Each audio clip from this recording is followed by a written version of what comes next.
From Conor saying that purse bets lead to too many unpredictable factors, to Ryan Garcia's purse bet blowing up in his face, here's why McGregor thinks fighters should stop with this trend already. For starters, let's just say Conor doesn't seem to be a fan of the whole purse betting thing that's been going on in combat sports lately. And while Jake Paul may have started the trend, it's clearly become a popular thing among many fighters. Well, Conor has had enough. He even took to Twitter to tell other fighters to cut it out because, according to him, it's not a smart move. He thinks that there are too many unpredictable factors involved. Is it a good option to risk losing your purse like that in a fight? Not really. McGregor also pointed out that no one has actually followed through with a purse bet yet. It makes sense why nobody did. There's a certain amount of money that you get after a fight, and that amount isn't dependent on whether the fighter wins or loses. So if you have other major side businesses that earns you more income, plus you're that sensitive about your ego, then go right ahead. Otherwise, if there's a struggling fighter whose only source of income is going to come from the fight, it's not at all a good decision to be taking that much of a risk, which is why Conor finds it a pretty stupid thing to do. And that's not all. He'd rather see fighters focus on training hard and earning their money the old-fashioned way. Plus, he's got a lot of people to take care of with his earnings, so he's not willing to bet it all on a fight. Personally speaking, I definitely think Conor's got a point. It's easy to talk a big game, but when it comes down to it, there are no guarantees in fighting, are there? And it's always better to be safe than sorry when it comes to your hard-earned cash. But hey, maybe I'm just not brave enough to bet my entire paycheck on a fight. Not that I'm ever going to be able to take down these UFC fighters to begin with, though. That said, Conor's stance makes sense. After all, he's never really been a big fan of these YouTube fighters, especially because he had some serious beef with Jake Paul back in the day. It all started back in 2018. Paul made a statement saying it would be amazing if he or his brother could fight McGregor with a year of training. You could clearly see the disrespect he showed for Conor. He thought they could take on the Irishman if they had a year to prepare. Obviously, everyone made fun of him for even thinking that. But fast forward to 2020, after Paul's knockout win over Nate Robinson, he called out Conor again. He's singing the hymns.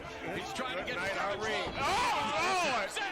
Mamma mia, the problem child proving to be a big problem. He said he's been training hard for the past year and is taking the sport seriously. Apparently, he was ready to take on Conor for real this time. The YouTuber even went as far as saying he wants to knock out Conor and Dylan Dennis. Big claims like that coming from someone like Jake. That's a rookie compared to Conor, who definitely must have rubbed him the wrong way, especially when you consider that Jake didn't just stop there. He even informed Dana White what his terms are for a one-fight UFC deal to fight Conor McGregor. Jake revealed this in a tweet to the president of UFC, saying that he'd fight Conor in an MMA fight under certain conditions. If Paul wins, he wants his proposal for better pay and health care for UFC fighters to be accepted. But if he loses, he'll donate his entire purse to UFC fighters who make less than $50,000 per fight and will never talk about UFC again. It was a bold proposal. Paul's tweet came after McGregor posted a video of himself throwing punches with a coach. Jake tweeted back that he'd knock Conor out in boxing or MMA, and you just know that Conor didn't back down from that insult. He didn't refuse the possibility of fighting Paul when asked about it at Bellator 275 in Dublin, so it's clear that things are pretty heated between the two. But honestly, it's pretty hilarious that a YouTuber is challenging one of the most popular UFC fighters of all time. I wondered if McGregor regretted getting into boxing with Floyd Mayweather Jr. instead of taking Jake Paul. Let's be honest, it's a win-win situation for UFC fighters if Paul loses. They get to benefit from his entire purse. And of course, the drama didn't just end there, because just days later, Dana's response came in. It turns out Jake's proposal didn't sit too well with the UFC president. In an interview, White dismissed the idea of the fight. What was the reason, you ask? Well, for one, there was a major weight difference between the two fighters. He also commented that it doesn't make sense for Paul to be fighting McGregor. That said, White didn't completely shut down the idea. I say this because in his interview, he mentioned that he's always open to opportunities that bring attention to the sport. And what could bring more attention than someone like Jake getting completely demolished by Conor? Of course, all this potential completely fell through, and that was because of comments that Paul made. According to him, the fight would result in a massive payout of $75 million to $100 million per man. Well, it's safe to say Conor didn't take too kindly to it. In fact, the former UFC champion took to Twitter to call Paul a flop and a nobody. Ouch! That's gotta sting. The statement was enough to trigger Paul, and he started rambling on his Instagram. Things took a turn when Paul later accused McGregor of using steroids in a Twitter jab. Now, that's a pretty serious allegation to make, especially without any real evidence to back it up. After all, the guy's a YouTuber and not a detective. In reality, Jake was just trying to get on Conor's nerves to somehow convince him for a rematch. The match could result in making Jake a lot of money, and that's not even where Jake stopped. He hurled even more insults at Conor. For one, Paul said that the fighter was a lot more active on Twitter than he was in the octagon. But that wasn't the main course. Jake even accused McGregor of cheating on his wife and not focusing on his fighting career. He told Conor to put down the bottle and get back to fighting, while also adding that he hadn't even won a fight in 5. Jake mentioned that the last time he won a fight was against Donald Cerrone, who himself hasn't won a fight against anyone since fighting McGregor. After all this blabbering, the man started bragging about himself. Anyway, he said he was making big moves in the boxing world. While McGregor fought in front of a crowd of 2 people in his 6th fight, Paul will be fighting his 6th fight at Madison Square Garden, the mecca of boxing. He finished off his video by saying that he knows Conor will be watching his fight on August 6th. Now, I know what you're wondering. Just what was Jake thinking when making this video? Did he really think saying all this could actually increase his chances of getting a matchup? Especially because Conor's stance has always been super simple. In December 2022, he gave his opinion on the potential crossover fight once again. He suggested he'll never fight Jake Paul, with an attitude that just screamed that he didn't care. But despite all that, it's clear that Jake's had a bit of an influence on the sport. After all, in the fight between Gervonta Davis and Ryan Garcia, the two have agreed to bet their whole purses on the outcome of the fight. Now, whether this has been a good influence or not isn't really for me to decide, but it's obvious that one way or another, the guy knows how to get people to listen to him, even if it's by constantly badgering them over and over until they decide to give in. Garcia and Davis came to this decision when Davis and YouTuber Kai Cenat were on Instagram Live, and Ryan unexpectedly joined the chat. Tank wasted no time and asked Garcia if he wanted to bet on their upcoming fight. Garcia agreed and shocked just about everyone. The reason was that Tank asked if they could bet the whole purse, to which Garcia replied with a confident yes. Garcia was so confident that he suggested they make a contract right then and there. Even though Tank was making phone calls to make the bet official, it was unlikely they would be allowed to bet on their own bout due to gambling regulations anyway. But Garcia really thought it was a good idea, but it backfired so hard. I can't even mention it without getting secondhand embarrassment. Ryan ended up losing the fight he so confidently betted his earnings on, but Davis, being the better man, didn't retain the bet. In fact, he said his opponent can retain the money. He announced to the media that he won't touch a penny of his rival's purse and that he'd let him keep the winnings. I guess Davis was feeling charitable, or maybe he was just that confident in his abilities from the start. Either way, from Ryan Garcia's epic fail at trying to do a Jake Paul-style purse bet to Conor saying that it's the key to making everything ultimately unpredictable, here was why McGregor thinks fighters should stop with this trend already.